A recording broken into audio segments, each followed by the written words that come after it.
count us in from there. So then God knows what to say.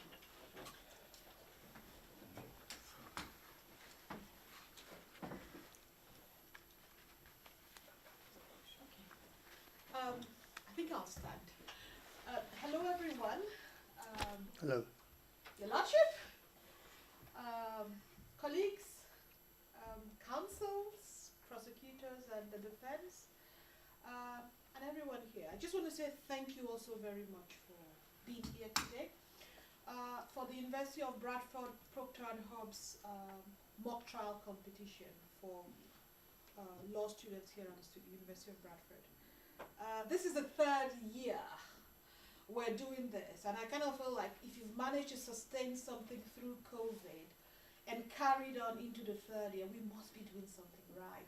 So first and foremost, I really, really want to thank our partners, Proctor and Hobbs, for sponsoring this event and for being consistent and staying the course with us. We're indeed very grateful. I also want to thank my colleagues who've worked really hard, Tuya Tembo, who leads the careers and placements team, but also my colleague Ed, who's support Ed Molan with the mooting and practical skills development here at the School of Bradford, and all the other colleagues who are here as well. Why do we do this? Why do we have the mock trial competition? Why is this something we're doing? Here we believe that it is really important that legal education, especially in the 21st century, is not just about academic knowledge, that we ensure that our students develop the practical skills necessary, that they need to enter into the world of work, that our students are able to compete effectively. And one of the things that we found out is that mock trials like this are a really good testing ground for that. Students learn to understand and work in the environment of what is like a simulated court, a real court situation. They feel the pressures of taking evidence and asking questions on the spot. They have to respond to the questions of the judge on the day. And I think all of that enhances the skill, as well as, of course, deepen the knowledge in the subject area in which that trial is taking place. So I want to thank the students who've put themselves forward today. To be in the cauldron, to be squeezed a little bit, but it is a fun place to be, and I'm sure that they are going to have a really, really enjoyable time today. So I don't want to speak for too long. I don't want to upstage everybody. I just want to say thank you, everybody, for being here. Thanks to Proctor and Hobbs, and let's have a good competition going. And welcome all of you who are watching online as well. Thank you. Is there a joy? No, we're just the judge. Right, okay.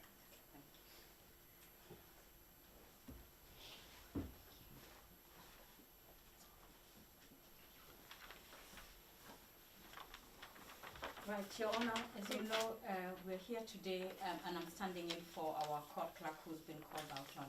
Right. So we're here today in the case of Mr. Robin Good, and the court clerk that I was standing in for, with my apologies, has now returned, so we'll be able to carry on with our court clerk. Thank you. So yes. Well, no, I think I'm going to do. A judge wouldn't do this. A judge wouldn't present his or her CV to the court. But I think you might be interested to know that I came here as a student in 1969, before some of you were born. So it makes me very old indeed. And it was a wonderful university. I mean, it still is a wonderful university, but it was my introduction to Yorkshire and good curries. I did a degree in sociology, and there was a fantastic drama group in Bradford then, and I became an actor, and then became a lawyer. Before I go on, I can tell you this. I've been a defence lawyer for 50 years, and I'm the only lawyer you've ever met, or will ever meet, who's defended the front end of a pantomime cow. That's true. Because I did a lot of protest work, defending people arrested on protests, and this, there was a pantomime cow. There were two defendants were dressed up in a pantomime cow costume, I represented the front end. I couldn't represent the back end because there was a conflict of interest. So that's a little bit about me. I set my own firm up. I didn't tell you my name's Alan Bridger. I just set my own firm up in 1990, criminal firm. Okay, so that's it. Anybody nervous here? Honest? Anybody nervous? Well, there will be some of you, but anyway. Okay, so that's a little preamble to start with. Nothing to be nervous about. Just enjoy it. I daren't ask you the next question. Anybody here consider themselves a show-off? Because that often makes a good advocate. I'm a show-off. That's why I think I'm a reasonably good advocate. So just enjoy it. If you're nervous, take a deep breath. So, all right, there are two things I'm going to start with. I'm going to start with the role of a judge. My position, or the position of any judge, when I say you apply this to any judge, is I'm the authority on the law, on the criminal law. You may not agree with a particular law that we deal with. There was a character in a novel by Charles Dickens, who most of you will have heard of, who said the law is a famous line, the law is an ass. Now you might think that about certain laws, but you have to do, in terms of the law, the guidelines, you have to, I have the final authority, okay? Does everybody understand that? But, although we don't have a jury, it would be the jury who would deal with issues of fact. So, my province as a judge is the law, but the jury, you're going to have to imagine that there are 12 men and women sitting here who are going to adjudicate, and they will deal with the issues of fact. So those are two principles. Everybody got that? Just nod your head if you have, and shake your head if you haven't. It doesn't matter. And then the most important, or one of the most important things, and you'll hear about this from the defence, I assume, it's called the burden of proof. Anybody come across that? Do you know what I mean by burden of proof? Yeah, 3 or 4 nodding, all right. Well, the burden of proof is, it is the burden placed on the prosecution to prove so that you are sure, i.e. the jury is sure, of the defendant's guilt. So it's a protection that we all enjoy in this country. It's a high bar. So it follows from that that suspicion is not enough. The idea that there's no smoke without there's no fire without smoke. No, there's no smoke without fire. I've got to mix it, but that's not enough. So you have to be sure, and if there is a doubt in your minds, or the doubt in the jury's mind, that must go in favour of the defendant. So, before we start, any questions? Okay. Right. Yeah. Okay, we are here today in the matter of the Crown and Robin Good, Mr. Robin Good. You're in the court today, Mr. Good. Thank you. If you could repeat the oath to swear you in. Initially, I do solemnly, sincerely and truly declare and affirm I do solemnly, sincerely and truly declare and affirm that the evidence I shall give that the evidence I shall give shall be the truth, shall be the truth, the whole truth, and nothing but the truth. nothing but the truth. Thank you very much.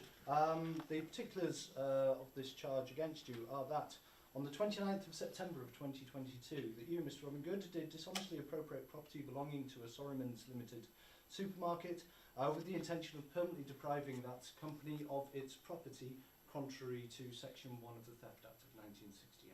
How do you plead to that charge, please? Not guilty. Thank you. And for the court records, please just confirm your full name and an address. My name is Robin Good, and I live in Bedford, BD7 1DP. Thank you very much. Okay, thank you. the prosecution would like to call its first witness, please. Or would like to open the case. Thank you, Your Honour, and our clerk. Your Honour, I am here today presenting to you and the court on behalf of the Crown Prosecution that the defendant is guilty of appropriating property dishonestly belonging to Soromons Limited under Section 1. The burden of proof is to prove beyond reasonable doubt. My aim is to provide arguments using up-to-date legislation to prove theft has taken place. With regards to the dispute of the case, I can summarise to you, Your Honour, that Mr. Good is a political activist whose social media shenanigans are known on social media.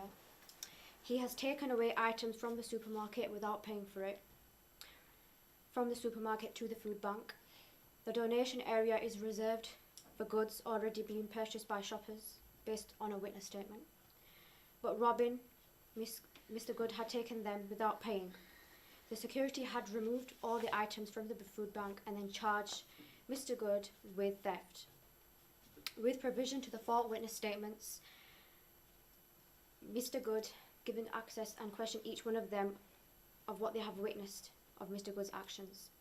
These witnesses will be questioned rigorously to determine liability of the defendant's action and crucial in my evidence to the court.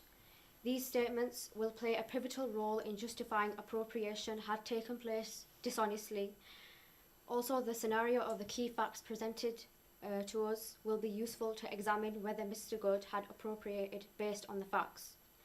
Also, I will be using statutory provisions laid out in Theft Act 1968, also other judicial authorities laid out in case law to prove Mr. Good's guilt.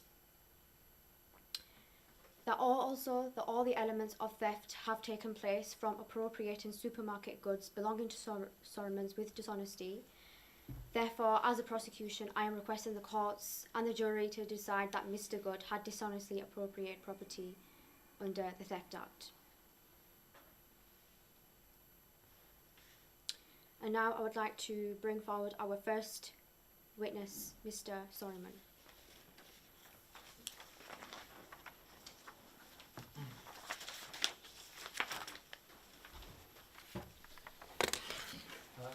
Thank you, Ms. or Mr. Sorryman. Mr. Thank you. Yes, just confirm your full name and an address for the call. My full name is Ken Sorryman. My address is BD 18 2NE. Thank you. And repeat the oath after me. I do solemnly, I do solemnly, sincerely and truly declare and affirm that the evidence I shall give that the evidence I shall give shall be the truth, shall be the truth, the whole truth, the whole truth, and nothing but the truth. and nothing but the truth. Thank you very much.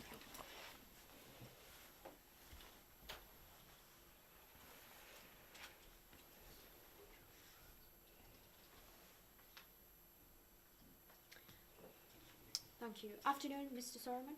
Can you confirm your name and occupation, please? My name is Ken Sorryman, and I am the supermarket manager in Sorryman Supermarkets. Were you aware of Mr. Good's actions? Actions in on regards to social media and the items that had been appropriated from the supermarket into the food bank area? Yes, I'm quite aware that Mr. Good is a social media celebrity or vigilante, and I also know that he used to go in supermarkets and try and get goods for underprivileged people. You mentioned in your statement that Mr. Good encouraged groups to stay in the supermarket, ones who regularly shoplifted. Yeah, we have some problems in our supermarket. There's this group of homeless people that sleeps in front of our shop. So we had some problem with them coming in and shoplifting, and it has been happening on the rise. And they have been using our facilities, our bathroom, and they have been asking our customers for money. So it's it's a nuisance for us because customers are not comfortable coming and doing their shopping because of this problem. You mentioned you were familiar with Mr. Good. You kept an eye. Could you describe more, please?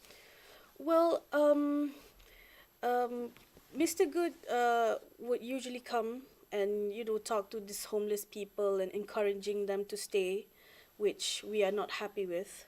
So when Mr. Good came to our supermarket that day, we kept a really close eye because of all of the incidences that has happened before.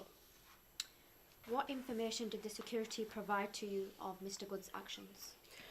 The security said that Mr. Good was, behaving oddly, and they saw him taking some items without paying and putting it inside the donation box.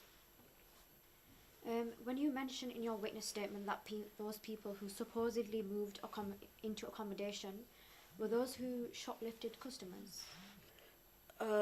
Those homeless people, you mean? Yeah. Yeah, we suspected those the people that shoplift from our shop. Do you believe Mr. Good's actions were dishonest? By taking the goods and putting it inside, yes, because it's common knowledge that you have to first pay, because you go through the payment counter before the donation box.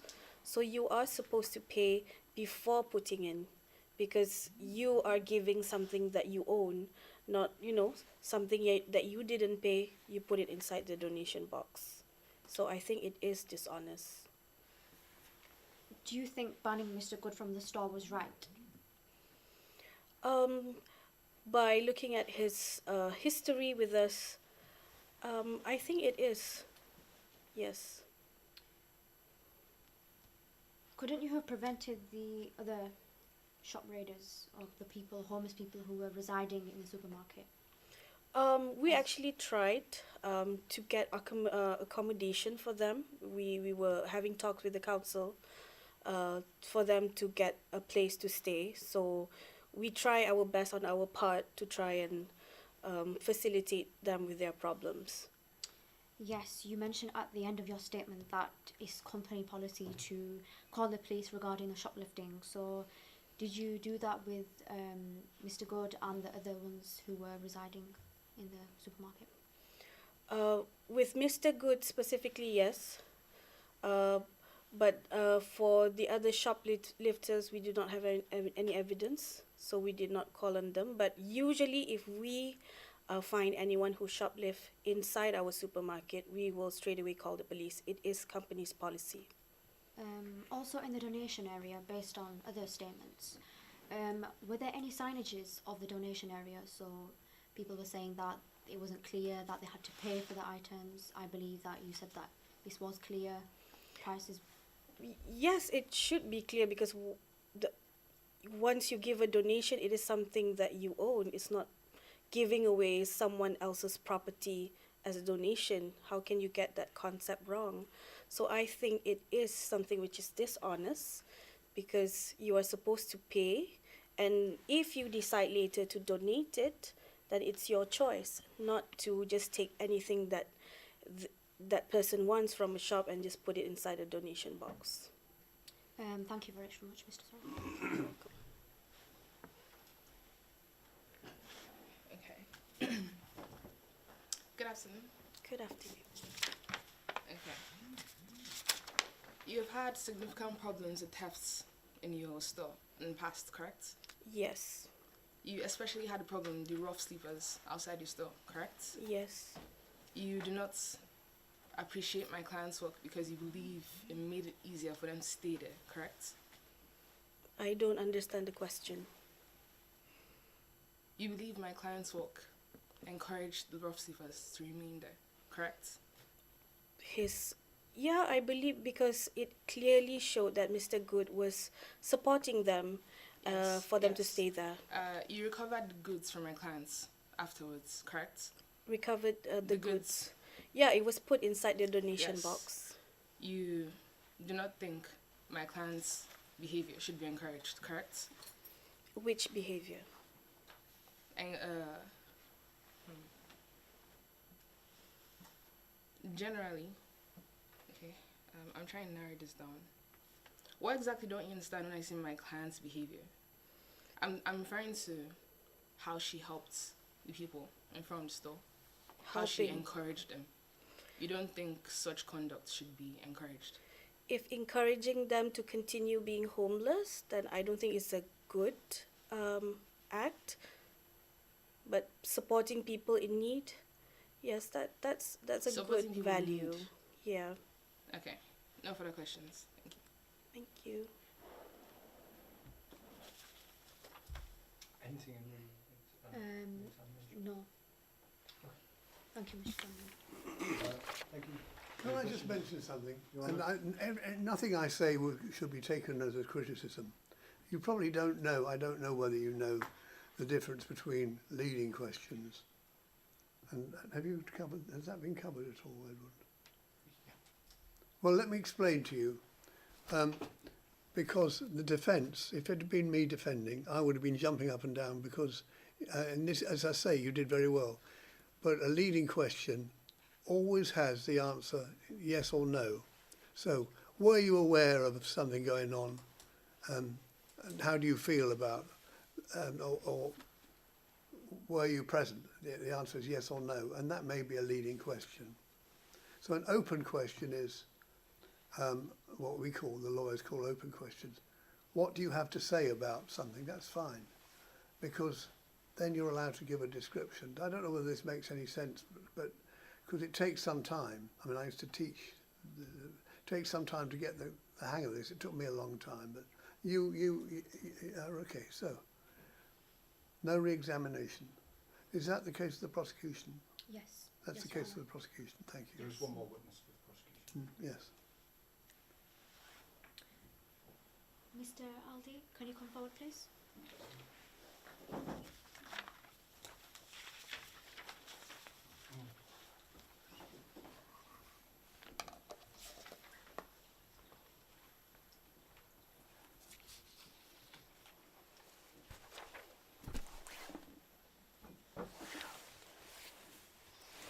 So, Mr. Lee, could you swear you in? Your full name, please? Yeah, my name is Aldi, and I live in Manchester, 10 Harbour Street, Cheadle.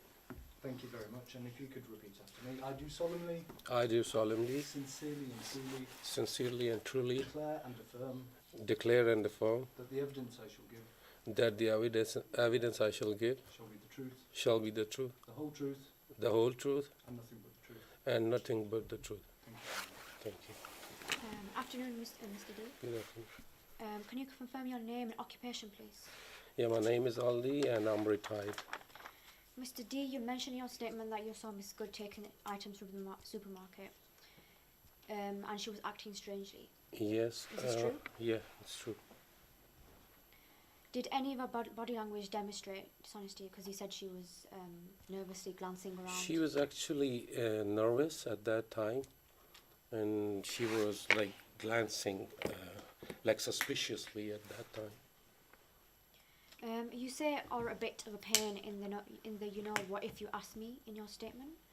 Is this something bad about her social media? Do you think her her social media platform is promoting dishonesty?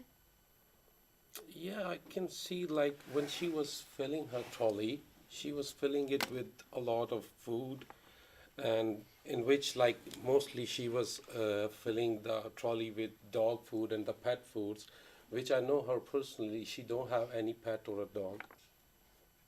Yeah. You said she didn't pay for the items. Yeah, at that time I was also at the checkpoint and I was almost leaving, but I saw she didn't pay. And I told the security guard, I informed the security guard at the spot as well. How did you find Mr. Good's behaviour suspicious? Yeah, because when she was filling her trolley, it was like overfull and she was putting dog foods. And as I know, she's famous on the social media as well. Everyone knows.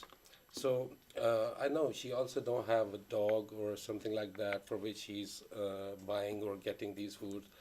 Then I kept watching her, and she went to the food bank donation side, and she like put all the food over there, all the things. Yes. And after that, I kept watching her, and she didn't even pay the money Yeah. on the counter. Yeah, can you list all the items just to confirm how many items she took? Yeah, it was like pasta, rice, huge bags of dog foods, etc. Did you get any further information because you said you told the security about what was happening in the shop regarding No, I the just items? told the security, and at the end I told them like whenever they need me, I will be available for a statement. Was there any footage or anything that you got from them, or I'm not sure. what do you think have you seen her social media page? Yes, often. Can you explain to us like what her page is about? Yeah, basically she's always like doing good deeds with the people, homeless people. She's supporting them. She's providing them food and shelter things. Did any of her body language demonstrate dishonesty? Yeah, because at that time when I was watching her, she was like behaving, you can say, suspiciously, and she was like glancing nervously as well. So it was showing to me that she's doing some kind of misappropriation with the property, or she's moving these properties without paying the money. Yeah.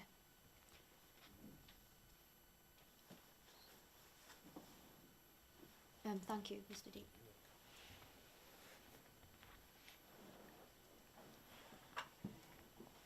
Good afternoon. Good. So you had known my clients before 29th September, before that afternoon, correct? Yeah, I used to see her on the social media. Yes. You had known her specifically because of her work, correct? Yeah. And from your knowledge of her work, her website is strictly about her professional or political views, correct? Yes. You had already developed an opinion of my clients before the 29th, correct? What? Sorry, please. You already had an opinion of my clients before you saw her on the 29th, correct? Since before that incident, Yes. yeah? Yes. Before the day this Yeah. thing happened, the Yeah. 29th. Yeah. Yes.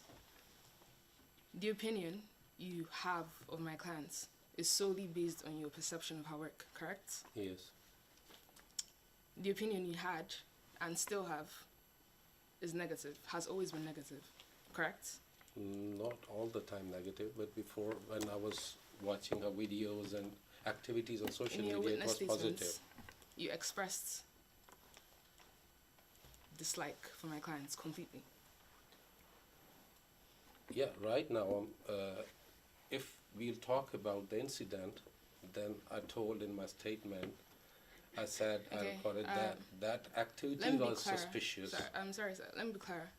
The opinion you had and still have of my clients is negative, correct? Yes. Thank you. No further questions, Your Honor. Good point. And one, I'm going to keep interrupting if I think it's useful. What you did, you got your point. Great. The temptation for an advocate is to enlarge. You made your point and then you blow it by... And you didn't do that. You left the point. It's a high moment. You finish your test. You finish your cross-examination. And that was... Does everybody see what I'm saying? Absolutely. I've done it so many times. You get your point, and you want to make the most of it, and then it goes wrong because they add something else which you don't want to hear. So, and you're still leading a bit, but it's okay. You've done, both of you have done very well. Yeah. Okay. Mr. D, based on the defence, your statement and opinion is not of her work. Is it based off her appropriating items without paying? Clearly that's dishonesty. Yes, if in my perception, normally, like, we know that if we'll not pay for the thing, it will be dishonesty as well. And without the permission, if we will move the property, something from one place to another, so it will be dishonesty, like if you are not paying or you are not having any consent of the legal hire. So Yes. Clearly, in the standards of a reasonable consumer, you would pay to the supermarket before taking the items. So I don't think what the defence said is about your dislike about her work. It's more about her taking the items from the supermarket and assuming the rights to Yes. the food bank. Yes.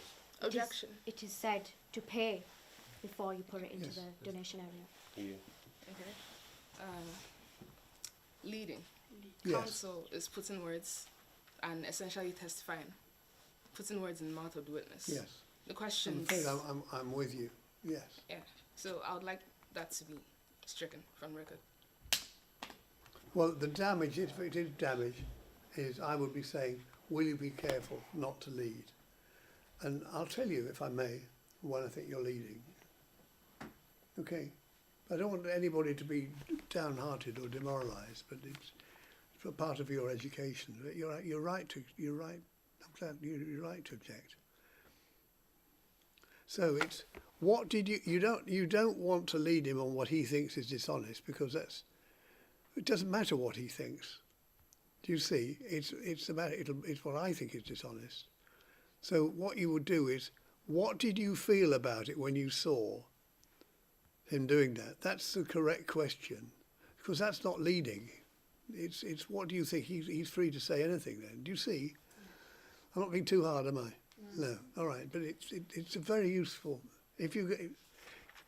I'm departing from my role as a judge. As a matter of interest, how many of you would like to be advocates? Great.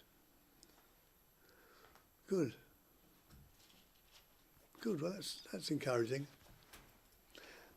So is that? Your Honour, that is the case on behalf of the prosecution. Yeah. Thank you. Great. Yeah. Thank you. Thank you very much. Okay. Now you're not allowed to lead either. Right. May it please courts, I am Harriet Chikandebo on behalf of the defense. Thank you.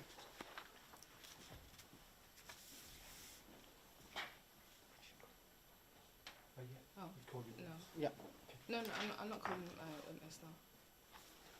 I want to give an opening. Okay, we're not allowed to do this. No, do that as part of your closing statement. So you present your case as part of the closing statement. Okay, So you that's call fine. your witness, please. Are you going to call it? Okay. Are you going to want to make an opening statement, or are you going to leave it to the end?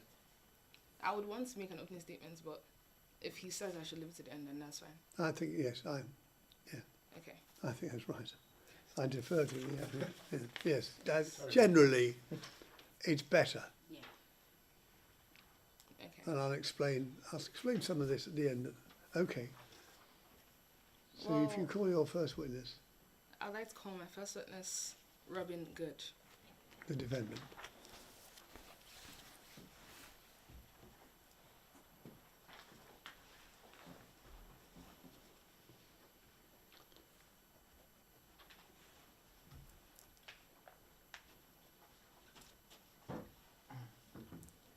Thank you, Mr. Good. You are already sworn in, and we have your name for the records, for the court records.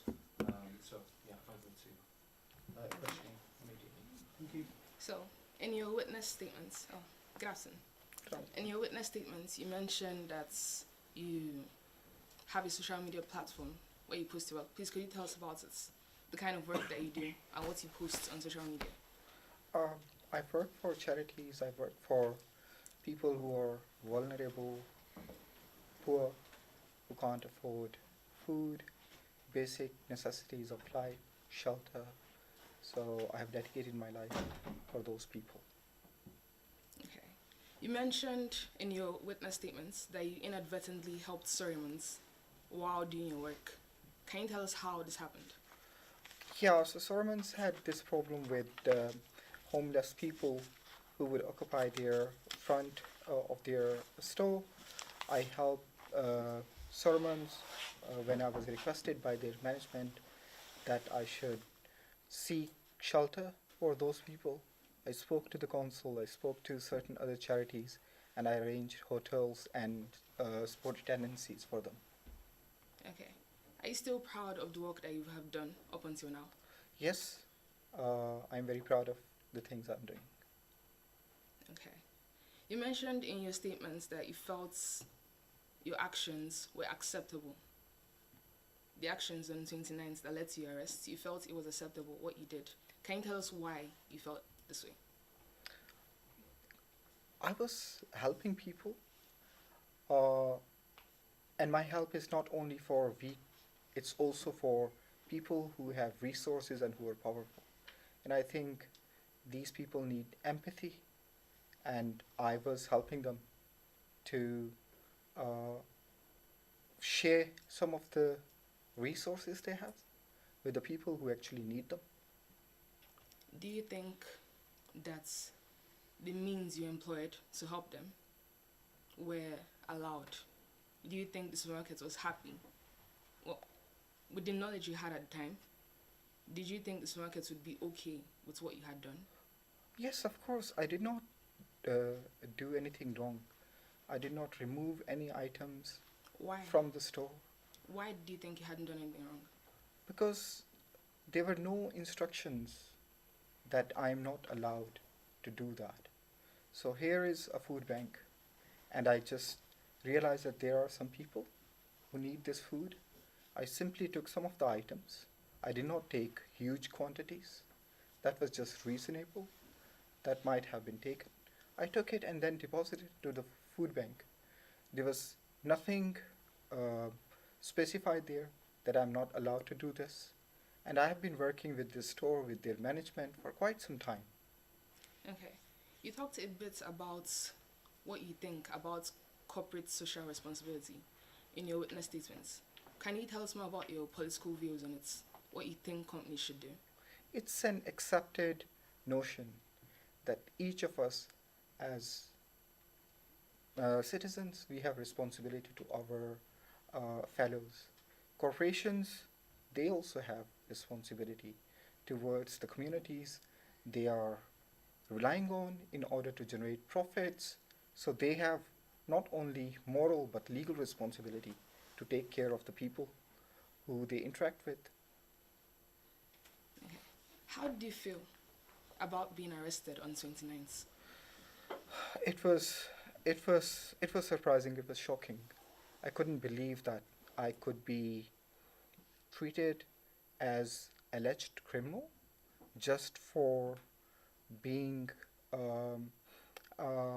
just for my consideration for the people who need help. And I was really surprised when police was called on me. I knew the manager. As I mentioned, we had worked with them. I had been very supportive to them. I was absolutely shocked when I just found myself in that position. Thank you.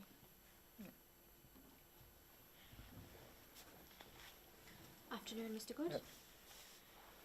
Did you base your actions on your ethics and of what you believe as an activist on social media in not following corporate responsibility? I am not sure if your question is very much clear to me. You say that you don't follow corporate responsibility. I do follow corporate.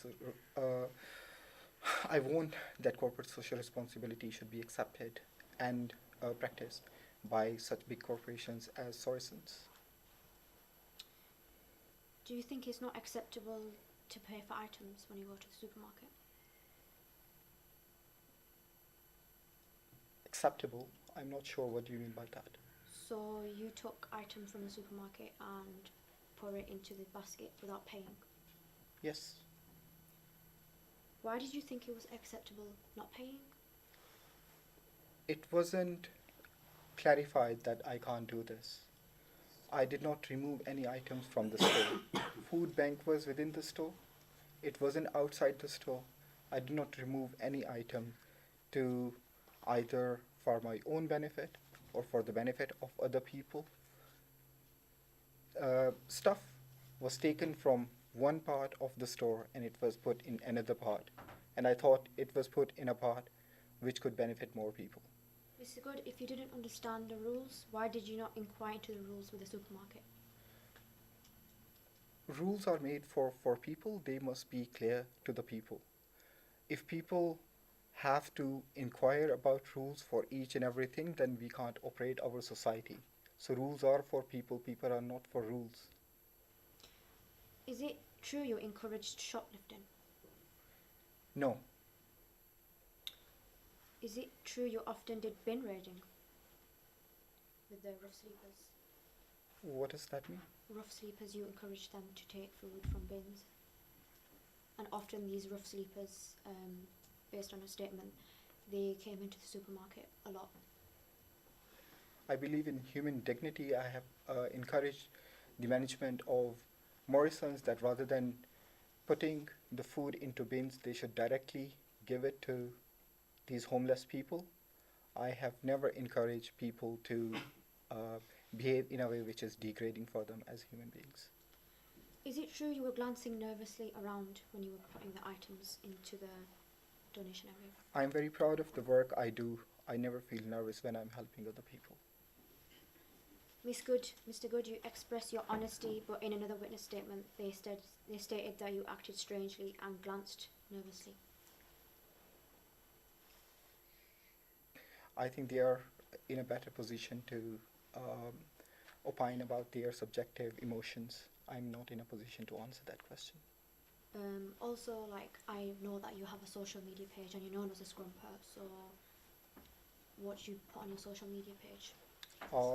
I post about the people that they should be caring, they should be responsible, they should be considerate about weak and vulnerable, specifically people who are homeless. They are not homeless because of their choice, but these are the circumstances which have forced them in those circumstances. How many items from the supermarket did you take from the shelf and put into the donation area? I don't have the exact count, sorry. I can see based on a witness statement that you had taken 4 pasta bags, 2 porridge oats, white basmati rice, 4 bags, 5 toothbrushes, 6 sanitary towel bags, shower gel 4, dry dog food 1, and you also got long life milk as well. This all calculated at £50.79. And it said it wasn't paid as well. Might have been. Why didn't you pay for the items? There was no specific notice that I need to pay before I can transfer these items to the food bank. There Can I were. ask you, please? You know, Yes. is there an issue about who the goods belong to Solomons? Did you accept that? Yes, Your Honor. And ordinarily, when you go into a shop, you would expect to pay Yes, Your Honor. before that property becomes yours. Yes, Your Honor. You're clear about that, Yes, yes? Your Honor. Just wanted to establish that, thank you. What do you understand about the concept of donations?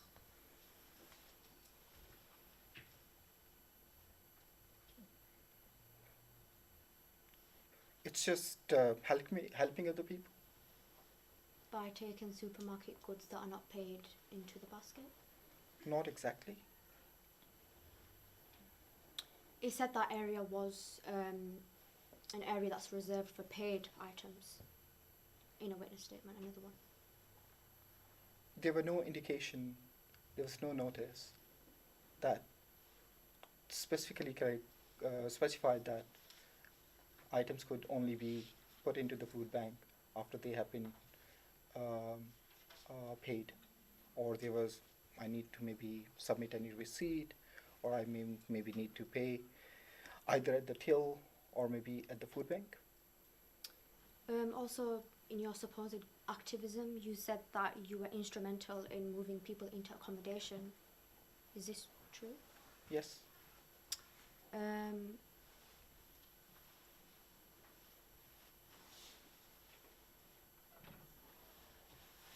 Is it true that you begged from customers and these beggars use bathrooms and customers? They begged customers as well.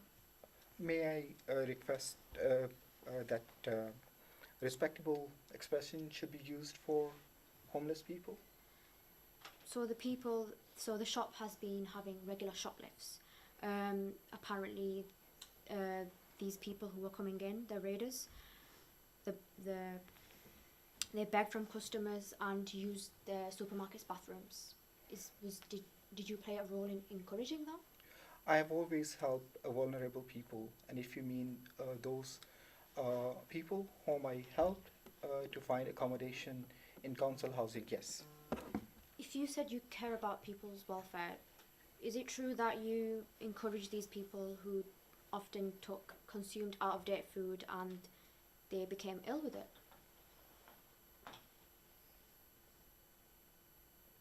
I don't understand your question, sorry.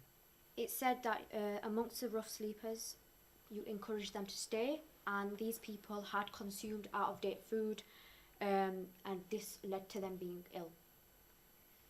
Did you encourage this, bin raiding? No, I haven't done that. Also, the shop and the security were familiar of your actions. Is this true? Which actions? Of you encouraging people to come into the supermarket and your social media? These are two different things, encouraging people to the supermarket and social media. The people who are coming into supermarkets supposedly begged from customers and they use the bathrooms. These supposedly cause a shoplifting as well. I'm not in a position to comment on that. Thank you, Mr. Good. Okay. For any re-examination. I'm sorry, I don't know. Can you give me your name? Ter. Sorry? T-E-R-R-E-H. C-E? T-E-R-R-E-H. Thank you. That's Kieran. Do you have anything in your examination? Yes.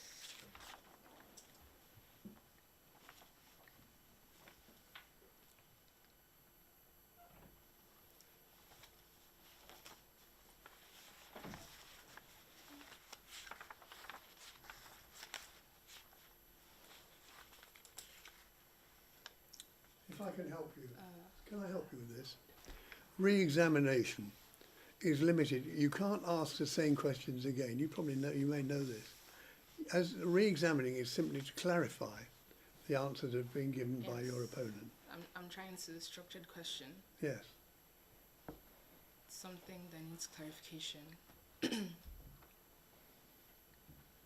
I feel I would just like my clients to speak more and provide some. Okay, let me put this in a question form. Concerning the rough sleepers outside Sorryman's, Yeah. please could you clarify exactly what work you did for them? I found council housing for them. That is all. And yes, I stay in constant contact with them, and if they need any help with respect to opening of bank accounts or applying for jobs, submitting their applications at Job Center Plus. Thank you. Okay. Is that the case for the defence? One more witness, Your Honour. Yes. I'd like to call on Tesco.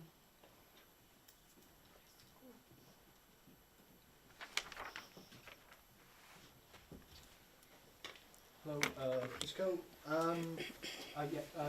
Your full name and address for the court records, please. My name is Tesco and I live at Templeton, BD1 5H. Thank you very much. And if you could repeat after me, I do solemnly, I do solemnly, sincerely and truly declare and affirm that the evidence I shall give the evidence I shall give shall be the truth, shall be the truth, the whole truth, the whole truth, and nothing but the truth. and nothing but the truth. Thank you very much. Your witness. Okay. Good afternoon. Good afternoon. In your statements, you mentioned that you had just newly met Ms. Good on the 29th. Can you tell us what occurred during your interaction with her? Mr. Good is a pleasant person, and meeting him on that day was very enlightening because he kind of told me some of the things that he's doing within the community, which I was really very pleased with. What things did he tell you? Yeah, he's, from what I could see, he's a very kind and compassionate person, and he doesn't want to see people suffering. So he told me some of the things he's done, supporting the homeless, trying to get them accommodation, supporting people who are looking for jobs, and trying to see how single parents can be supported within the community. Were you surprised to discover that Mr. Good had been arrested on 29th for his actions? As a matter of fact, I was shocked because looking at Mr. Good, he's a very, very kind and compassionate person, like I said earlier, one who is doing good within the community. And I think we need more people like that in our world today. Everyone is so self-centered, so selfish. So this is a man who is caring for people and making sure that people are not hungry. And then all of a sudden I heard that he was arrested. I mean, I was really shocked. What particularly surprised you about why the shop would arrest him? My understanding of somebody who should be arrested for stealing is that they have taken something for themselves. But in this case, I saw Mr. Good take some of the items, or the items in his shopping trolley, to the food bank. And all of a sudden, quite a number of other people who were in the supermarket that day went and they made some generous donation. Hitherto, there was nothing there. So it was like a very contagious charitable act, which he did that day by depositing all of his shopping for the food bank. And so I was shocked because all you could have done, I mean, I think, is to get him, have you paid for this? Do you want to pay for that? Or could you take them back? That would have just solved the problem, but I don't know. Okay. In your statements, you mentioned that, from your understanding, the rules of the food bank were misleading. Why did you say so? Right. Until Mr. Good actually pointed the food bank section to me, I never took notice of it. And the rules were not clear. It just said, this is the food bank, and that was it. But when he pointed it to me, I began to also think of depositing certain food items for the food bank as well. So it wasn't clear exactly what should be done, really, but yeah, the notice was there. So with the knowledge you had, you believe it is... With the knowledge you had, you believe it is normal? His conduct was normal? I think so, because he's just a kind man, like I said, and everyone wants to look to themselves, not thinking about people around them. So I'm referring specifically to your knowledge of the instructions surrounding the food bank. Right. Whether my knowledge is... Okay, let me rephrase. Please your do. knowledge surrounding the instructions regarding the food bank, with that knowledge that you had, you believe it is normal for someone to go ahead and do what Mr. Good did. Is that what you think? I believe so, because the instructions there were not quite clear as to how food should be deposited and when and by who. It just stated food bank, deposit your food, deposit some foods, deposit some items.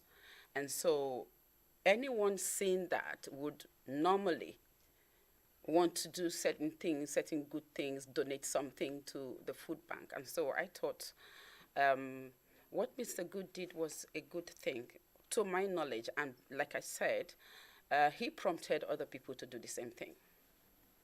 Thank you. No further questions, Your Honor. Thank you. Afternoon, Ms. Cole. Can you confirm your name and occupation?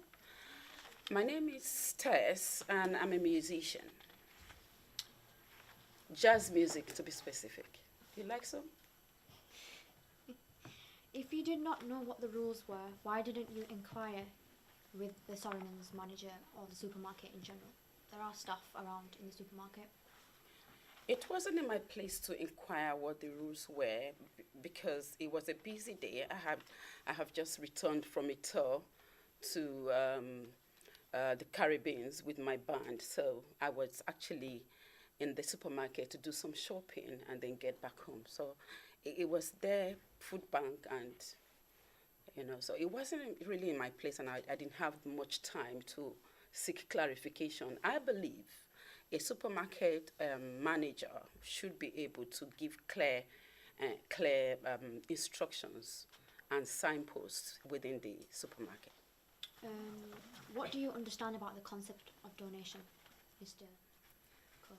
Donation is giving, and we should really be giving, isn't it? We should care for people. We should be caring and sharing, and so donation is giving freely and generously.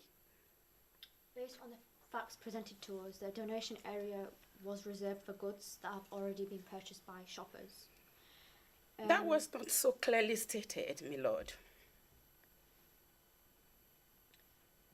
Are you aware that shopping goods need to be paid in the standards of a reasonable consumer? Yes, I'm aware. If you were aware, why didn't... If you believe there is a misunderstanding about signage, why did you not inquire into, instead of acting and assuming the supermarket will accept items into a donation area without being paid? Your question isn't very clear, but I think in my case I did not pick items, and I did not make any deposit at the food bank on that particular day, even though I had done that previously.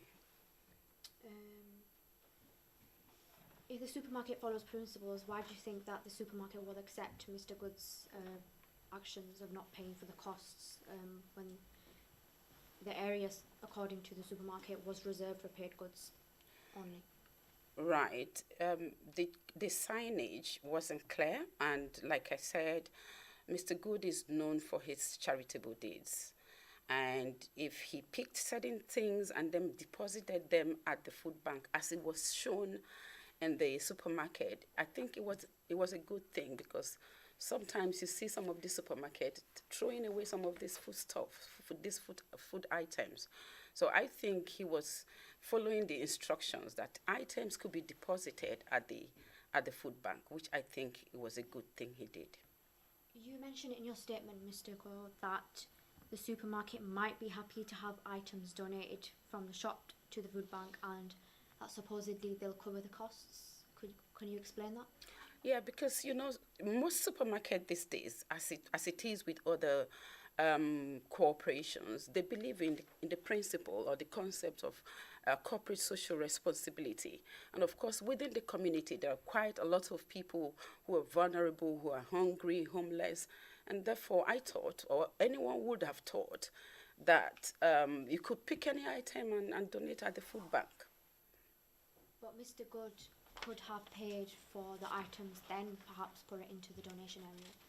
Was that an option that they could have done? That could have been an option, but again, like I said, there was no clear instruction as to how things should be done, and so I think Mr. Good wanted to just follow the instruction of getting some food item and then depositing them for the food bank to help those who are homeless, helpless, and hungry. You said that Mr. Good said to you that they did so much wonderful work for the community and homeless people. Like, what did they tell you? Yes, Mr. Good told me quite a lot of things that he's been doing within the community, and how he's very compassionate about the less privileged, those who are homeless and hungry, and how he supports them with application for housing, for jobs, and so many other things that he does. And I was really very pleased with what he's doing. And I think if he could just continue with that and get even more people to do likewise. Are you aware of Mr. Good's social media? Yeah, posts? I think so. You think so? So what sort of posts does Mr. Good talk about? Like I said, I have been away for quite a long time, on a tour with my band. So I can't really tell you exactly some of those social media things, but I am aware that he does some things on social media. Based on other witness statements, it's been said that Mr. Good has actually encouraged like shoplifting and bin raiding and homeless people using the supermarket for their own purposes, and it's led to a lot of theft in the supermarket. I am not aware about that. Thank you, Mr. Court. Thank you. Can you help me with this, please? The goods weren't paid for. Yes, Your Honour. You said that. So wherever the goods went, where they went into the food bank, those goods still belong to the supermarket. Would you accept that? Yes, of course. Thank you.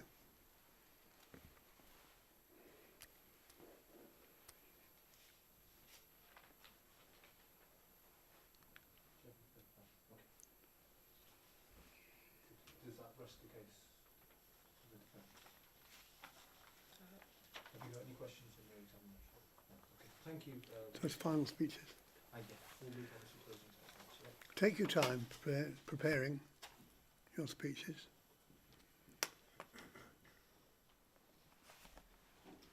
Prosecution, sir. Can I ask a question to the prosecution and the judge? Can I mention the legal position, like the statutes and cases that I've prepared? Indeed, yeah. Can I do so? Yes, I would say so. Well, I think what should happen is that I make my speech, so I sum up, and I will deal with the law. At the end of my speech, if you don't agree, then you can say, Your Honour, can I mention that in the case of so, you could contradict me, but do it politely. Okay. Okay, thank you, Your Honour. So, for example, if in my speech I refer to the Theft Act 1992, there isn't one. So how do you deal with that? Theft Act 1968. Well, you say, Your Honour, I respectfully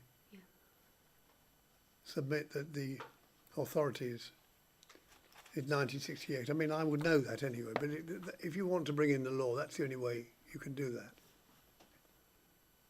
Okay. Unless you want to say... Yeah, it's just I prepared the legal position. No, I understand that. All right, you crack on. All right. Yeah. Should you go first or shall I? Hmm? It's up to you, Your Honour. Do you want to say yours?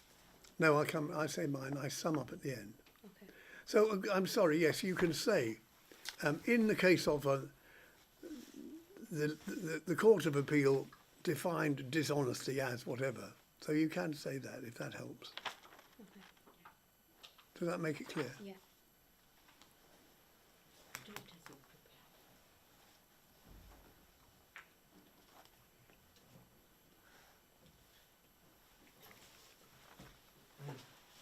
Are you ready for your closing statement? Can I have 1 minute, Your Honour? You want a minute? Yes. For what purpose? Or just to skim read it? Yes, of course, yeah. I would ask in the magistrates or the Crown Court, may I have some time to consider my speech? Nothing wrong with that. And it's fair. Yeah.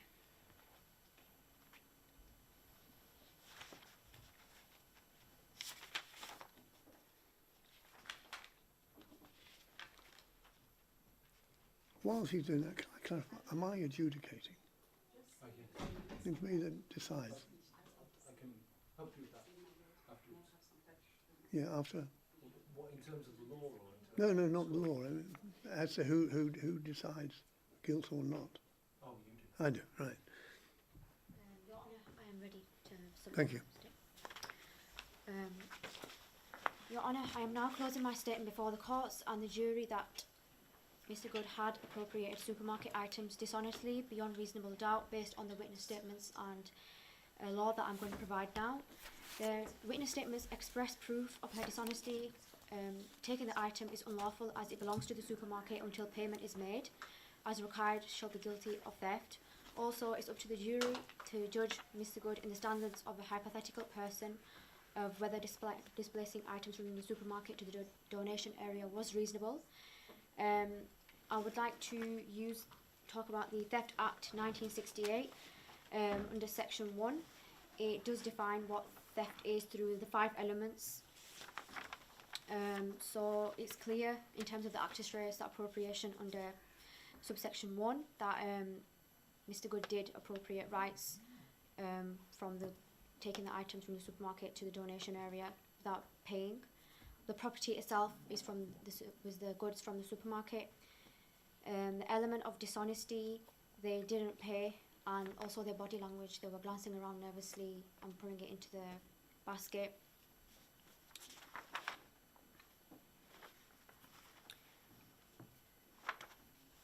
And belonging to another, under section 5, subsection 1, the property did belong to the supermarket. So Mr. Good should have paid for the items, then replaced them in the food donation area. Thank you, Your Honour. Thank you.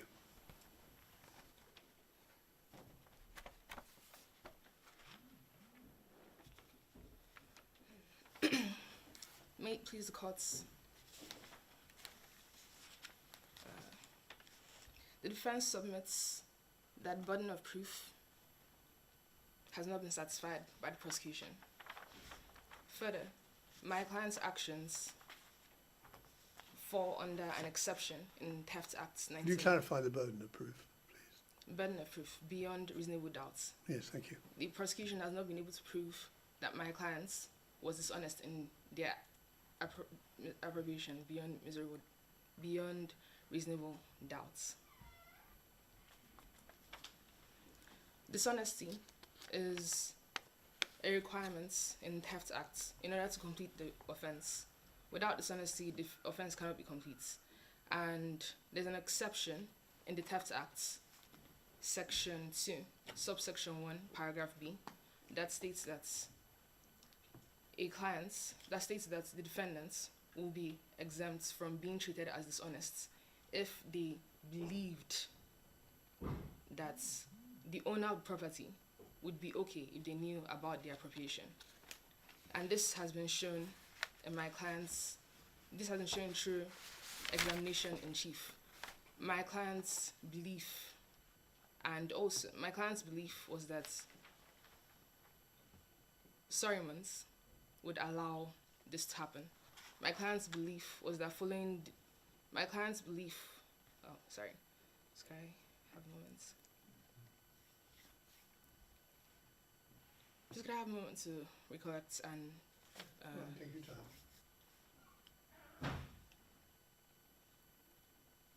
okay.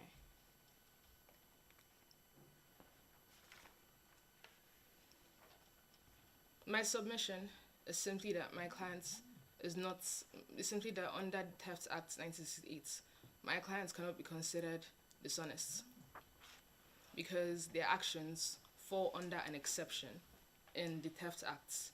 This exception is in Section 2 of the Theft Act, subsection 1, paragraph B. And the exception is if a defendant believes that the owner of property would be okay with them appropriating the property, then they cannot be said to be dishonest. The law does give room for their belief to be a little bit unreasonable, but not to a certain extent. And I believe my client's belief that the supermarket was okay, that the supermarkets would be okay with the appropriation, falls within that remit of reasonableness. Further, it should be enough that my client's actions fall under the exception in the Theft Act. But to go a step further, I would like to apply the two-step test in Ivy versus Jensen casinos, which is the leading common law test for dishonesty.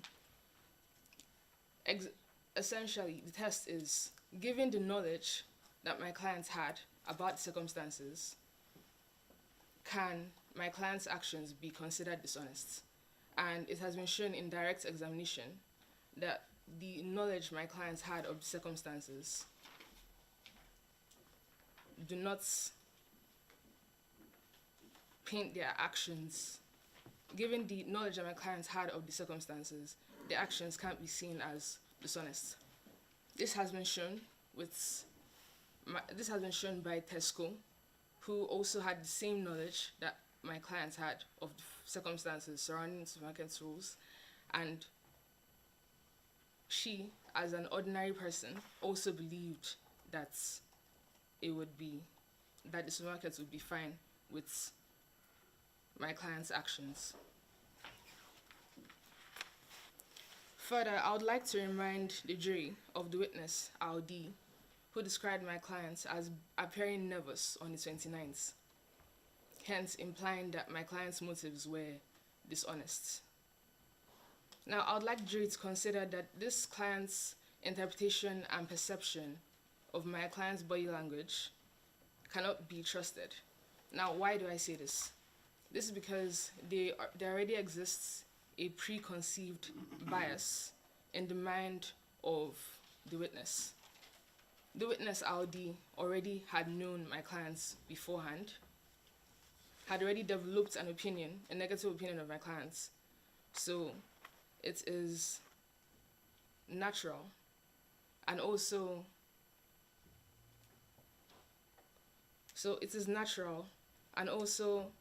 psychologically proven that bias can affect our perception of people and their mannerisms and their gestures.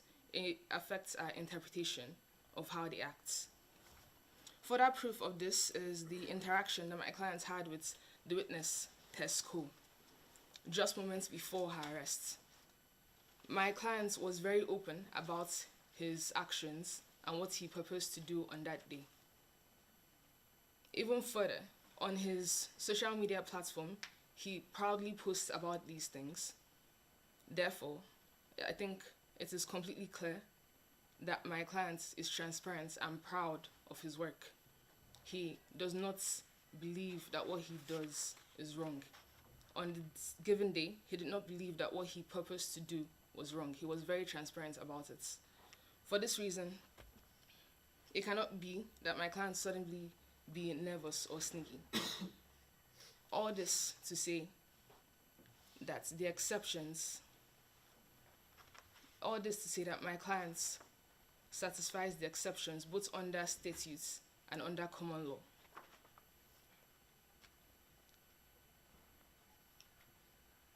It cannot be proven that my clients had acted dishonestly. And because that can be proven, it can be said that my client has committed thefts. I would like the jury to bear in mind the purpose of definition of offences given in criminal law, the importance of mens rea, and the principle of fair labelling. The reason why we have mens rea is because we do not want to give or ascribe labels to people who do not deserve these labels. I don't need a lecture in law. Yes. And I mean, I know sometimes this is for you the have to jury. be very careful when you have to assume that a judge will know the Theft Act. Yes. and it's certainly what mens rea means. Yes, this is for the jury. I want them to keep this in mind while they go to deliberate on this, to keep in mind the principle of fair labelling and the purpose behind definitions given to certain offences. So I've been able to prove that my client did not act dishonestly. I've been able to prove that my client has satisfied the exceptions in the Section 2 of the Theft Acts because he honestly believed that the supermarkets would be okay with his actions. For the fact that he has satisfied his exceptions, and for the fact that the tests in IV versus Jensen casinos has been satisfied as well, I do not think it's not about my thoughts. I'm going to stop you there because it's quite important. And one of the central things as an advocate, you need to know, nobody cares what you think, you know? I'm not having a go at you. Yes. So the way to deal with that is, my respectful submission is, now then you can make your point, Yes. but never say, I think, because as I say, the court is not interested. So if you're addressing, say the jury, if you're addressing me, the way to deal with that is, my respectful submission is, Yes, on the evidence, you may take the view that my client was not dishonest. But do you see my point? Yes. Yes, Your Honor. I Because nothing understand. irritates, and rightly so. Yes, Your Honor. So I just understand. two things. My respectful submission is, or you may think, so try and remember that.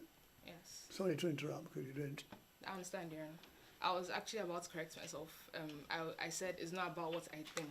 Yeah. I was attempting to correct myself there because I do make that mistake. I'm sorry. No, you don't need to apologise, it's all right. Yes. So I would like the jury to keep in mind that we had to solve a problem. That's the reason why courts exist.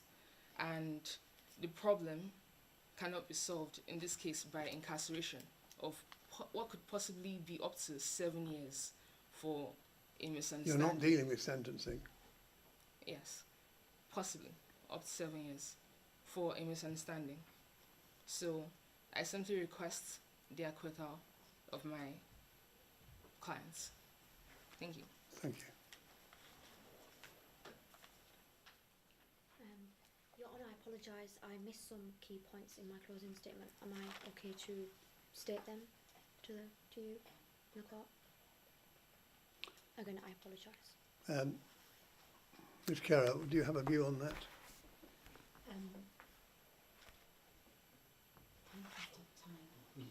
Yeah. We're pushed for time Yeah. today. Are you all coming back tomorrow? Is it the same lot? No, different groups. Right, okay, right. Well, how pushed are we? We have 15 minutes to wrap up. All right, well, I'll Things try and, scoring. I'll sum up. And I necessarily must, will sum up briefly.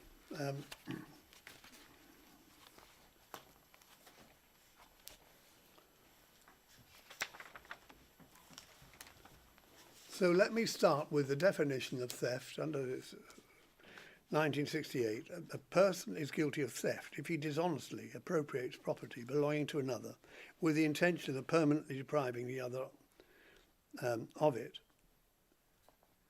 It is immaterial whether the appropriation is made with a view to gain. So you have to consider, I have to consider a number of points here. Is the issue dishonest? And it's submitted by the defence. It's not perhaps their best defence that the rules weren't clear as to what theft was and what was and I think I assume that most of us going into a supermarket or any shop know that the condition of you taking property is that you have to pay for it. And if you don't pay for it, the property has not passed. The property, in other words, in this case, still belongs to the supermarket. The issue, and the case has been made very forcefully, that Robin Good was a person who's idealistic. No one seeks to challenge that Robin Good is a person who had perhaps the best motives, but that is not. I have to consider whether that is relevant to the act, and I can sadly come to the conclusion that it's not. A motive. Theft is theft, irrespective of motive. The issue also for me is,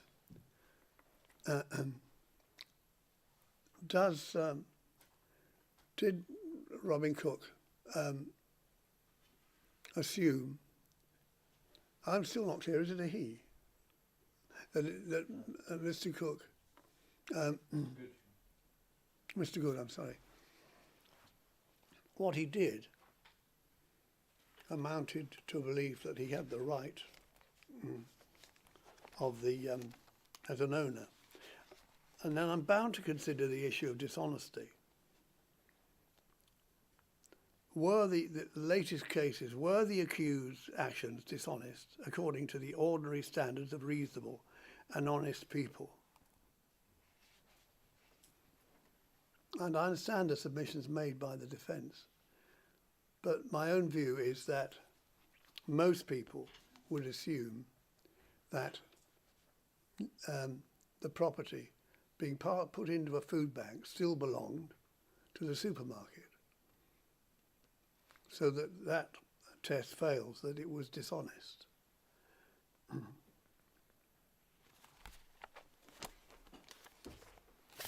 So on the basis of the argument, oh right, okay, yes, thank you. So those are my observations. And thank you. May I thank the advocates for a very competent and persuasive submission of their arguments. Thank you.